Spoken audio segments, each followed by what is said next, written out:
Bonjour à tous, j'espère que vous allez bien et que vous vous sentez bien dans votre peau. Moi oui, ça va, et d'ailleurs aujourd'hui nous allons parler de la peau et des problèmes liés à la peau. Vous vous êtes déjà sans doute posé la question de savoir comment et pourquoi les boutons et les acnés apparaissent sur la peau. Eh bien aujourd'hui, j'ai réponse à votre question. Au niveau de la peau, nous avons des récepteurs sensoriels. Ils sont greffés à tous les éléments de la peau. À toute la surface de la peau, vous avez des récepteurs sensoriels. Et vous avez quelque chose qui est très important, ce qu'on appelle le follicule pilosébacé. Vous avez tout en bas la glande sébacée et vous avez tout en haut le poil qui sort de la glande sébacée. En général, la glande sébacée produit le sébum. Ce sébum-là s'écoule au niveau de la peau et il donne un aspect un peu luisant. En réalité, ce sébum est là, présent au niveau de la peau pour protéger la peau, pour lubrifier la peau. Lorsque les récepteurs sensoriels qui sont liés donc alors aux hormones sexuelles, ces hormones font des pics en fonction du cycle menstruel ou des pics, et bien le sébum alors peut être produit en quantité.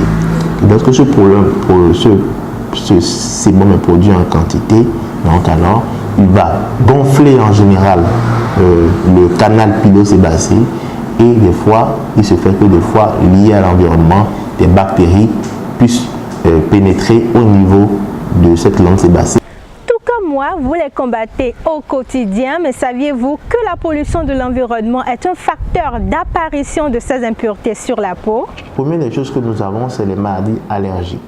Vous avez des individus qui feront ce qu'on appelle la dermatite atopique, qui est une maladie qui a une note génétique et une note environnementale. Ça veut dire que génétiquement, ce sont des individus dans les familles dans lesquelles on peut avoir de l'asthme, de la rhinite, de la sinusite et de la conjonctivite. Ce sont ces individus qui, au contact de la poussière, au contact des acariens, au contact des moisissures, au contact de certains allergènes, aussi bien alimentaires que respiratoires, vont faire des allergies à répétition.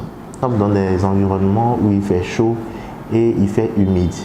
Et donc ces environnements où il fait chaud, sont des environnements où il fait humide, sont des environnements où vous avez plusieurs infections mycosiques, qui sont des infections liées à des champignons. Les champignons peuvent s'expliquer par la teigne que vous voyez, ou bien par avoir des dermatoses, des dermatophysies au niveau des aisselles, ou bien au niveau de l'entrejambe, en plus articulé, au niveau des zones inguinales. Vous avez également dans ces environnements la possibilité de faire plusieurs des infections bactériennes au niveau de la peau. Vous allez souvent voir que chez certains enfants, vous allez voir qu'il y a une prédisposition à faire plusieurs plaies. Les plaies apparaissent, ce qu'on appelle les impétigo, les infections staphylococciques.